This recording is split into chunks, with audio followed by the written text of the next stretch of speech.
everyone, thanks for returning. Today we're just going to be taking a look at some of the games that have been listed on Board Game Geek's website that will be launching or be released at GenCon 2017 this year. Sorry, GenCon 50. And going back and touching up on some of the distributors or designers that have listed since my last video. And so like ADC Blackfire Entertainment lists The King's Will. It's a 2 to 4 player game. I think I watched the video before. It seems a little interesting. Here's a new one. I couldn't pronounce that to save my life. I'm assuming it's Aliyah Games. I'm not sure. Elia, maybe? But I hate butchering people's names or organizations' names. And so they're doing In the Year of the Dragon, 10th anniversary. I have no clue about what this game is about. I'm not too familiar with this designer or this developer. Or should I say publisher, because it says Board Game Publisher. Let's see what it says down here. 10th anniversary has base game and the Great Wall of China, Super Events expansion. So apparently this is an older game and they're re-releasing it. That's why they call it the 10th anniversary. Huh. And Notre Dame, 10th anniversary. Again, re-releasing games. Guess we can't do nothing new. Go ahead and do something old. Alien Play Games. I've never heard of this publisher before, and so they must be something new. Super Beings Jumbo Card Game. Huh. Interesting name. Available for demo.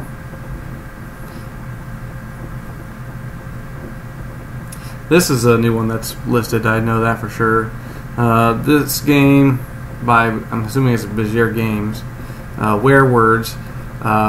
It's kind of like Werewolf, but you're using words that people have to guess. And you have an app. I've seen a video on it. Very interesting game.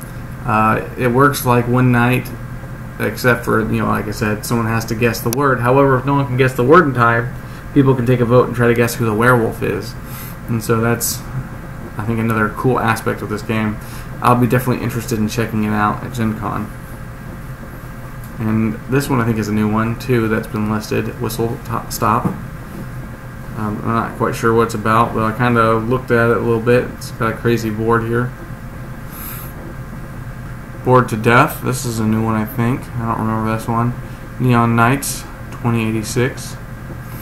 Very interesting. Looks like an 80s themed game. If we look at the colors. Look at that. And I think this is where we stop. So Capstone Games. A story of coal trade. The Roar. I'm assuming that's how it's pronounced. So if anybody's interested, and I'm assuming it's probably worker placement. Economic, environmental, industry, manufacturing. It kind of sounds. Yep, there's worker placement. Yep. And then Cephalofair Games. They won't be having Gloomhaven for sale, but they'll be demoing it there along with I think founders of Gloomhaven.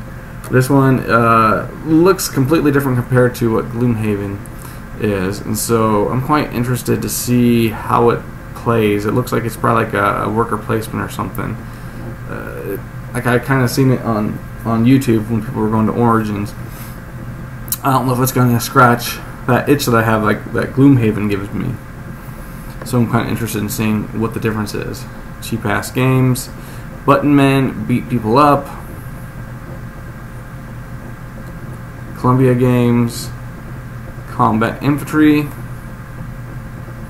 A war game for those who are into war games. Crafty Games. This is a publisher I've never heard of before. Sounds like this might be the year for new publishers. Mistborn Houseware, or House War, sorry. I guess this is based off the novel of Mistborn. It's a card game, and so I like card games, but I don't know if I'll be into this one. Usually with the fantasy realm type genre, I prefer miniature games. Nosh. Looks like it's a carnival. Popcorn. the fair is here, and it's time to nosh all your favorite treats.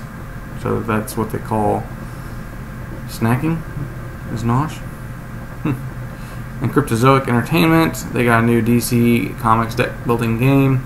It's a crossover pack, Birds of Prey, and then a multiverse box. So it's only $30. That's not bad. I might even pick one up. And Ghostbusters 2, the board game, is being released. And so, I mean, I was a big fan of the first one. I backed on Kickstarter. I've seen this one on Kickstarter, but I'm getting to the point where I'm getting kind of burnt out on Kickstarters. Not that Kickstarters aren't bad. It's just, well, some of the Kickstarters that I backed, it's like, you know, I pay, let's say, for instance, I pay $100 for something. And it comes with, you know, some extra minis and stuff, but then, you know, when the game finally releases, it releases in the store for like half the price. And you can buy the additional miniatures for a lot less than what you probably even paid for. And so it's just getting kind of old. Like, yes, you get the game sooner, but unless it comes with the exclusives, it's kind of hard to justify the expense when I could get it for half the price when it releases. But I really, like I said, I was a big fan of the Ghostbusters board game, and I liked the theme because this was based off the movie, the second one. And so I'll be interested to probably pick it up after GenCon for half the price, because $85 when I get it for like $55 on cool stuff. So Rick and Morty. There's a lot of Rick and Morty fans out there. I know my cousin is. I'm sure that he would be interested in something like this. The Walking Dead, No Sanctuary. It's another Walking Dead game. And then Zeke Games Edition. I'm assuming that's how it's pronounced. Zek or Zik. And Codenames Duet. So 2 to 4 player version of Codenames. I know my sister-in-law is a big fan of the Codenames game, and so I wonder if this would be something worth picking up, and I'll be checking this out at GenCon. Daily Magic Game. See, another game publisher I've never heard before. 10-minute heist, the Wizard's Tower. You have 10 minutes to run through this castle or tower, Wizard's Tower, and just collect stuff, like you're stealing your rampaging through it and just grabbing what you can. Be the first one out. I'd be interested to demo it, but I don't know if I'd be willing to pay $20 for a game like this. So I mean, it has to be really pretty, like a good game. Valeria Card Kingdoms, another card game. $25. I mean, these price points are not too bad. So these games might be worth checking out. You know, I mean, $20 isn't bad if the game is really good. Just by looking at the cover, which you can't judge a book by its cover, it doesn't seem like it's that great, but it's for ages 14 and up. And so, if it's, you know, from a game publisher that I've never really heard of, I'm more leery and cautious to spend money. But there's been other games that I bought previously, like last year, that I wouldn't have probably bought, and I was really surprised at the product, and I was willing to pay for it there. So this year when I go to GenCon, I'm looking for games that I wouldn't typically buy. So that might be one of them that I might check out. Days of Wonder, a big name at GenCon.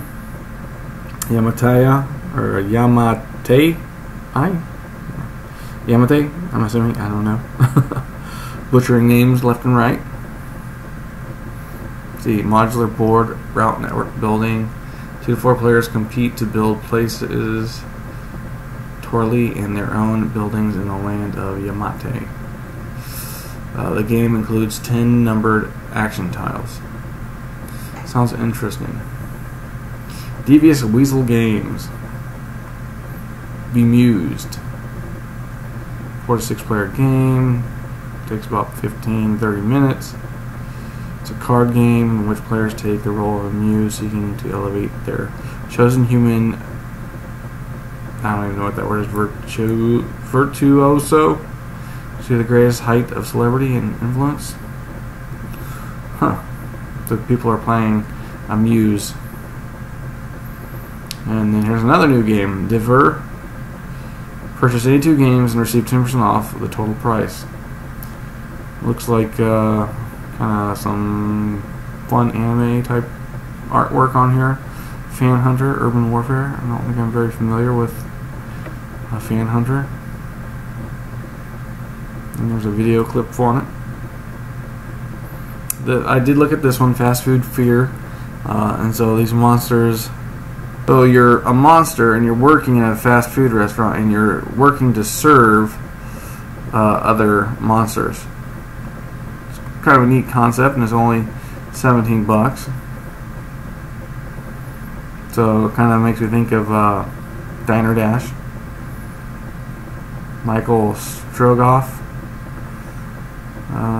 based on the Jules Verne novel of the same name. Huh. So they got a game based off of one of Jules Verne's books, or characters. That's neat.